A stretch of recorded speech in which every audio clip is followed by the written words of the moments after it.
चेन्नई से लगभग 322 किलोमीटर तमिलनाडु में एक टाउन है थारंगंबाड़ी, जिसे पहले टोंकी बार कहा जाता था। और यहाँ पर है एक ऐसा फोर्ट जो क्रोनबोर्ग के बाद डैनिश लोगों के द्वारा बनाया गया दुनिया का दूसरा सबसे बड़ा फोर्ट है, डैनिश फोर्ट। जैसे ही आप इस मेन गेट के अंदर आओगे, आपको डैनिश कल्चर की झलक दिखाई देने लगती है। यहाँ पर बनी बिल्डिंग्स में, यहाँ के स्कूल में, यहाँ पर बनाए गए चर्च में। किले को 1845 में अंग्रेज़ों को बेच दिया गया था और ट्रोंकीबोर के साथ किले ने अपना महत्व खो दिया, क्योंकि यह शहर अंग्रेज़ों के लिए एक सक्रिय व्यापारिक केंद्र नहीं था। Hi guys, welcome back to my YouTube channel. और आज मैं जिस जगह पे हूँ उसका इतिहास बहुत ज़्यादा पुराना है और मैं अभी हूँ डैनिश फोर्ट पर।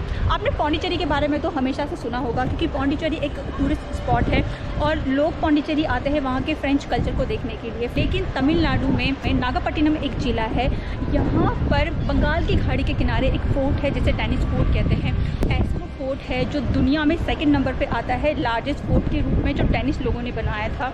दुनिया का पहला ऐसा फोर्ट है जो समुद्र के किनारे है। बाकी सारे जो फोर्ट आपने कभी देखे होंगे, सुने होंगे, वो सारे नदियों के किनारे हैं। लेकिन मेरे पीछे जो फोर्ट आपको दिख रहा है वो एकमात्र ऐसा फोर्ट है पूरी दुनिया में जो समुद्र के किनारे बसा है और इन्हें डैनिश पीपल ने बनाया था।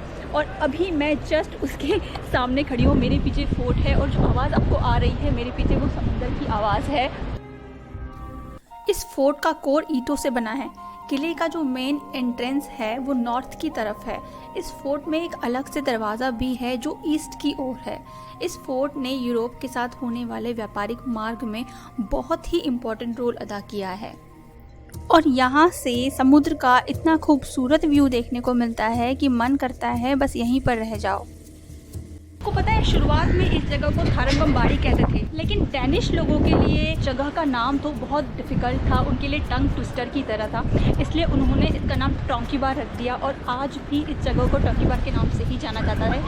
1947 में जब इंडिया आज़ाद हुआ, इस फोर्ट का इस्तेमाल इंस्पेक्शन बंगलों के रूप में किया जाने लगा। डैनिश जहाज़ 1620 में थारंगंबाड़ी पहुंचा था और उस समय यहाँ के जो शासक थे वो थे तंजावर साम्राज्य के शासक रघुनाथ नायक। रघुनाथ नायक ने अपनी इच्छा से डैन साम्राज्य के साथ में, डैन पीपल के साथ में एक समझौता किया और 3111 रुपये में ये जो पूरी रीजन था, ये जो पूरा राज्य था, वो 1 साल के लिए उनको किराए पर दे दिया और करता था। लेकिन अब इसको म्यूज़ियम में तब्दील कर दिया गया है और मेरे सामने आपको म्यूज़ियम में अंदर जाने का रास्ता दिख रहा है। और अब मैं जा रही हूँ अंदर। यहाँ पे राज करते थे, उनके कुछ आर्टिफैक्ट्स है जो राजा की डायनेस्टी थी उसके बारे में कुछ इन्फॉर्मेशन है, तो देखते हैं अब अंदर आके। यहाँ पर पुराने डॉक्यूमेंट, ट्रीटी जो साइन की गई थी, कुछ वेपन्स है जो युद्ध में इस्तेमाल किए गए थे और कुछ आर्टिफैक्ट्स यहाँ पर देखने को मिलेंगे। और फिर मैं यहाँ से बाहर आ गई और इस जगह को एक्सप्लोर करने लगी। किस तरह के औजार यूज़ किया करते थे, किस तरीके की चीज़ों का इस्तेमाल किया करते थे, वो सारा आपको म्यूज़ियम के अंदर अभी भी मिल जाएगा। कुछ चीज़ें टूट चुकी है, कुछ अच्छी हालत में है।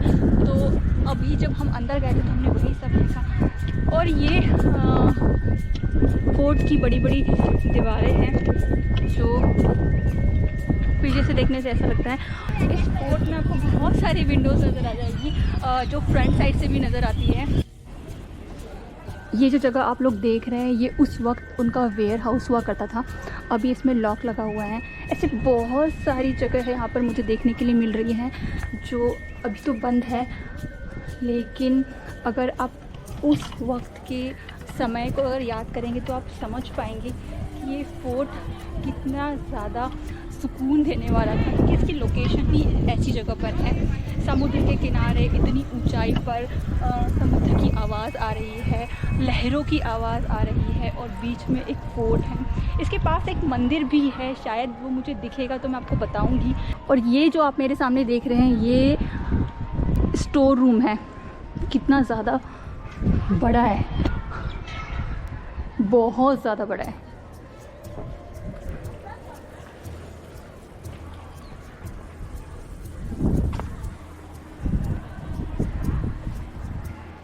फोर्ट हमने देख लिया है और अब हम जा रहे हैं बाहर की तरफ। और एक और चीज़ मैं आपको बताना भूल गई थी कि यहाँ का जो एंट्री टिकट था वो 5 रुपये पर पर्सन था, 5 रुपीज़ पर पर्सन। और अगर आप फोटोग्राफी या वीडियोग्राफी कर रहे हैं तो उसके 100 रुपीज़ थे, बट उन्होंने हमसे 100 रुपीज़ नहीं लिए, उन्होंने हमसे सिर्फ 60 रुपीज़ लिए थे, पता नहीं क्यों, लेकिन वैसे 100 रुपीज़ था। तो ये था मेन गेट जहाँ से हमने एंट्री की थी, और ये है गेट के बाहर का एरिया। और अब मैं आ चुकी हूँ बाहर की तरफ, और जस्ट बाहर निकलने पे आपको उस साइड समुंदर दिखाई देगा। तो अब हम जा रहे हैं वहाँ पर। तो फोर्ट से बाहर निकलते ही आपको बहुत सारी चीज़ें मिल जाएगी, जैसे यहाँ पर ड्राई फिश बिक रही है और कुछ छोटी छोटी शॉप्स है यहाँ पर, तो आपको कुछ खाने की चीज़ें मिल सकती है, जैसे कि यहाँ पर आइसक्रीम मिल रही है। और सामने एक ऑफिस है, मुझे पता नहीं किस चीज़ का है, लेकिन अगर मैं वहाँ पर गई तो मैं आप लोगों को दिखाऊंगी कि वो किस चीज़ का ऑफिस था। बाकी ये फोर्ट के मतलब मेन गेट से बाहर निकलने पर ये जो सारा एरिया है बहुत बड़ा एरिया है। और अगर आप साउथ में घूम रहे हैं ना, तो एक चीज़ आपको हर जगह देखने के लिए मिल जाएगी। मैंने ये नोटिस किया, मैं आपको दिखाती हूँ। और वो था कच्चा आम और ककड़ी, जिसको खीरा कहते हैं। यहाँ पर आपको हर जगह देखने को मिलेगा। यहाँ पर हमें मिल गया है, ये है पोटैटो, ये है बनाना, और वो है चिली पकोड़ा। तो हमने सारा ले लिया है और अब हम टेस्ट करेंगे कैसा है।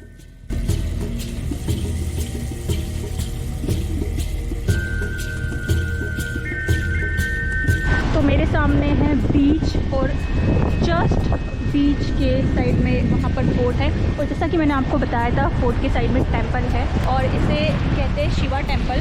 और अभी हम लोग जा रहे हैं टेंपल की तरफ।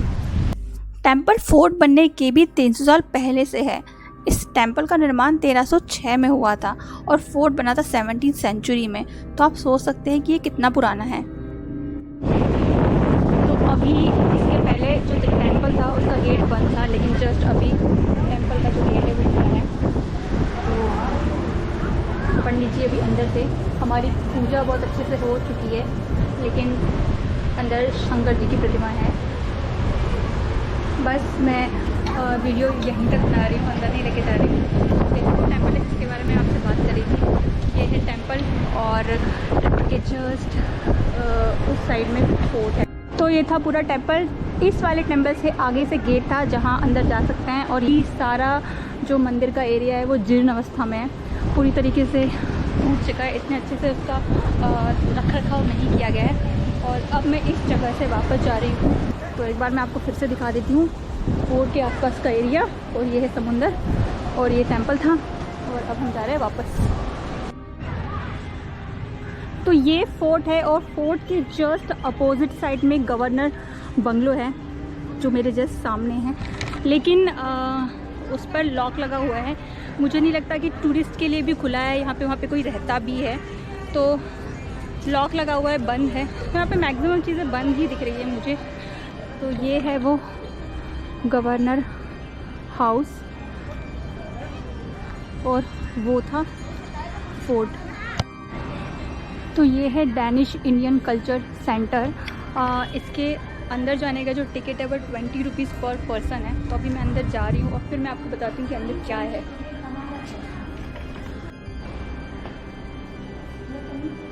तो अंदर आपको यहाँ पे जो ये कॉइन्स आपको दिखाई दे रहे हैं वो चोला और पांड्य साम्राज्य के ओरिजिनल कॉइन्स है। तो यहाँ पर इनको संग्रह करके रखा हुआ है। Okay, So Danish period, okay, French period, so East India, Raja Chola, Raja Raja Chola, East India, East India company, yeah, Krishna Devaraya. Krishna Devara, okay, So सुल्तान, for sale, so different prices. Different, okay okay.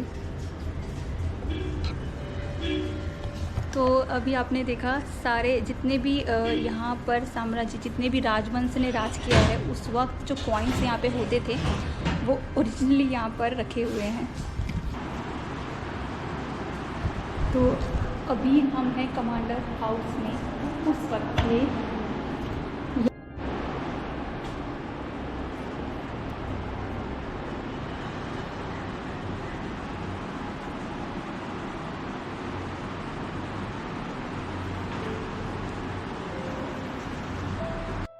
Opposite side के gate से बाहर निकलते हो ऊपर भी रास्ता है। और अब हम जा रहे हैं ऊपर की तरफ, देखते हैं ऊपर क्या है।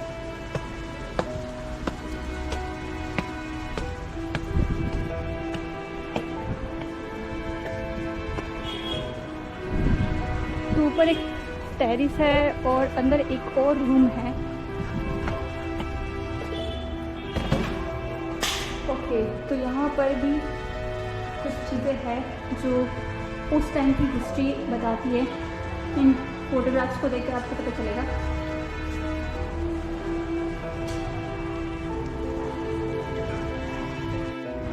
तो ये वाला फोर्ट है कैसल ऑफ क्रोनबोर्ग, जो दुनिया का फर्स्ट नंबर का ऐसा फोर्ट है जो समुंदर के किनारे है।